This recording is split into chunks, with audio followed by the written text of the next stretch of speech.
Welcome to Skedlive. Today is Friday, January the 30th. I'm your host, Sarah Miller. Here's what's making news today. Journalist and broadcast journalism professor Paula Todd visited Humber Lakeshore campus on Wednesday to discuss cyberbullying. The session is part of the presidential lecture series. Skedline reporter Annika Dorsova has the story.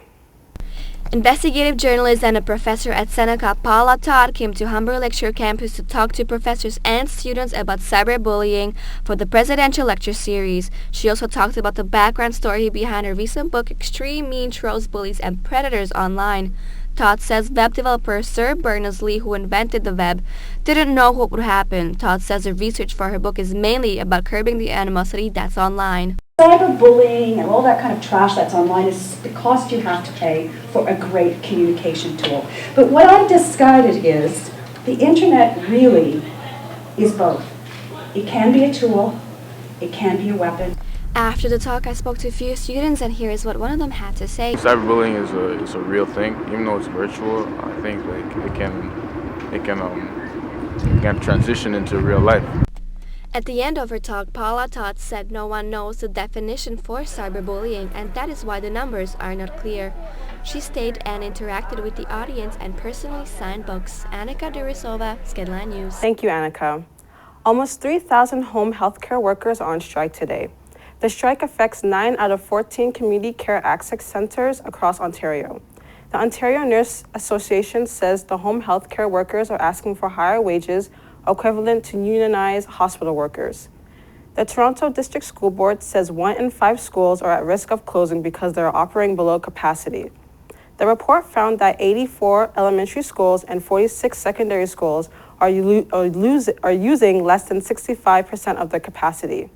Minister Liz Sandals says it costs the province $1 billion a year to keep underused schools open. Toronto Mayor John Tory has rejected an $86 million handout from the provincial government. Instead, Tory wants City Council to consider taking out a commercial bank loan to cover the $86 million budget shortfall. Tory says his approach would keep property taxes in line with the rate of inflation. The Canadian dollar has fallen to 79 cents US.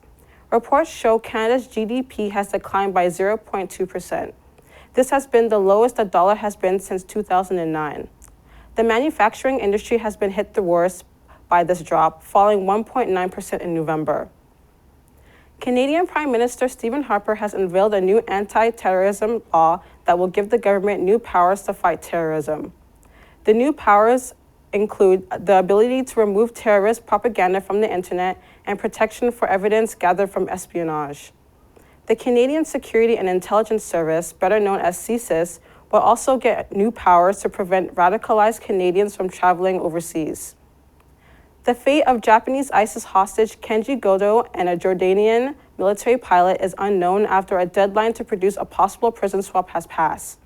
In a video message believed to be from ISIS, Goto pleads for his release in exchange for al-Qaeda convict Shadida al-Washari. Jordanian government has threatened ISIS with the execution of Washari if there is no proof showing the 2 hostages are alive. UK-based publication The Economist has ranked Toronto as the best overall city to live in the world. Toronto scores top 4 points for safety, food security, and livability. The city falls short for the cost of living, ranking 70 out of 140 cities. Montreal grabs the 2nd spot for the best place to live. Maybe the reason London, England didn't top the list was because those living there are scared. Scared of a polar bear, that is. Those who rode public transit this week had a shocking surprise when an 8-foot-long animated polar bear boarded the train. Some warmed up to the life-size bear created to promote Sky Atlantic's new Arctic crime drama, Fortitude. Now to Sohini Mondal, who has your sports update. Thanks, and now for today's sports updates. The 49th Super Bowl kicks off this Sunday. There has been much made of the growing rivalry and the trash talk between New England Patriots quarterback Tom Brady and the Seattle Seahawks cornerback Richard Sherman. The Seahawks were 2-point favorites, but Vegas bookies have changed the odds to favor the Patriots. The game should be a lot closer than last year's when Seattle blew out the Denver Broncos 43-8. The men's #1 tennis player, Novak Djokovic, has made it to the Australian Open finals. Djokovic defeated Stan Wawrinka to advance to the finals. Djokovic has already won 4 Australian titles.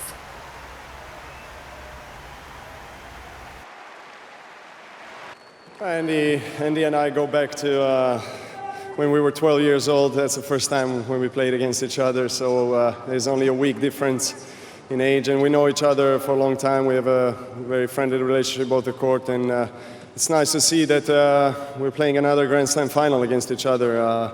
We played many, and hopefully we can come up with a good match for all of you guys. The Toronto Rock is off to a great start this season. The lacrosse team has a 3-1 record so far. The Rock plays the Calgary Roughnecks this Saturday. The Raptors ride a 4-game winning streak into Brooklyn tonight. The Raptors are 9 games ahead of Brooklyn in the division and look to increase their lead over the Nets.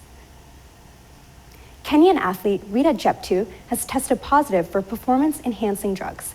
Jeptu, who won her 2nd Chicago Marathon last September, has been banned for 2 years from the sport. She will not compete in the 2016 Olympics in Beijing. It's been miserable for the Leafs right now. The Leafs lost its 8th game to the Arizona Coyotes last night. They will hit the ice against the Flyers tomorrow night. The beaten down Buds need all the luck they can get. That's all for sports. I am Sahini Mondel. Back to the studio. Thank you, Sohini. Here's Nakshi Pandit with the entertainment. Thanks. Here is your entertainment lineup for today. Death Row Records founder Suge Knight is charged with murder after a man was killed in a fatal hit and run. The Los Angeles County Sheriff's Office says Knight was arrested at 3 a.m. this morning. Knight is being held on $2 million bail. Knight's attorney said he was being physically assaulted by 2 men and was trying to escape when the, quote, accident happened. Knight has a long history of run-ins with the law, ranging from assaults to violations. Knight founded Death Row Records, which signed artists like Dr. Dre, Snoop Dogg, and Tupac Shakur.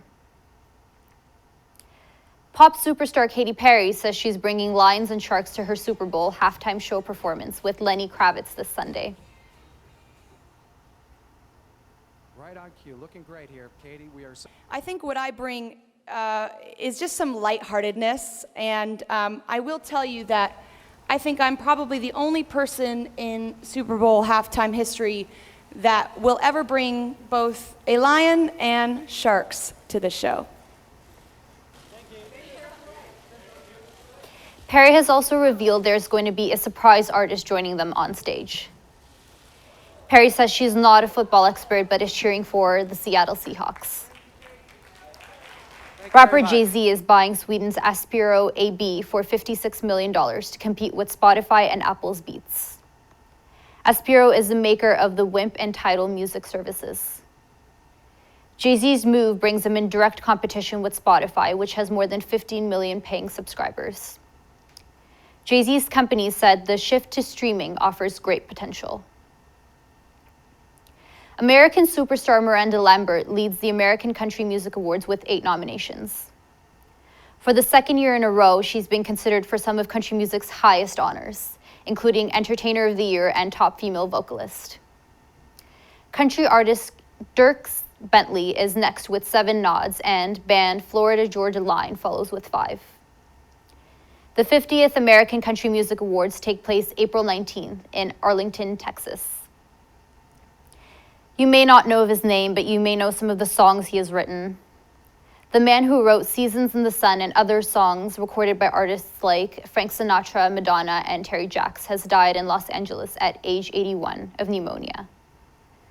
Rod McEwen was a Grammy winner and double Oscar nominee. In 2008, The Guardian claimed that he was one of the world's most widely read poets.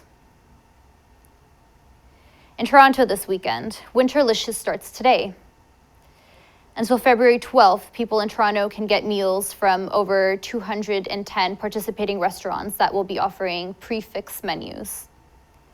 Set lunch menus will range from $18 to $28, and set dinner menus will range from $25 to $45. Daily reservations can be made on the Winterlicious website. Check out toronto.ca for more information. And if you want to relax after your winterlicious lunch, check out Yoga Palooza at the Mississauga Art Gallery tomorrow. Find out more by reading Skedline reporter Sarah Sakura's story on skedline.com. That's it for your entertainment update for today. I'm Nakshi Pandit. Back to the studio. Thank you, Nakshi. Noel Fortner braved the bitter cold for our weather report. It's another freezing and windy day here in Toronto as the city has experienced its first major snowfall of 2015. I talked to some students to get their take on the weather. So do you guys like this weather? No. It's so cold. It's really cold. Wearing gloves, not wearing a hat, not wearing a scarf, so get out of the weather as quick as possible. Drinking a lot of coffee. Is there anything good about the weather? It's pretty, that's about it. Although the weather's still frosty, the sun is out and there's lots to enjoy outside. Back to the studio. Today, it's -11 with a mix of sun and cloud and winds gusting up to 50 kilometers an hour. It will drop down to -16 tonight, but expect the temperature to bounce back to -5 on Saturday with a low of -15. Sunday, we will see sun and clouds with a low of -19. It will be a freezing start to your work week, as temperatures going down to -12 on Monday and -9 on Tuesday.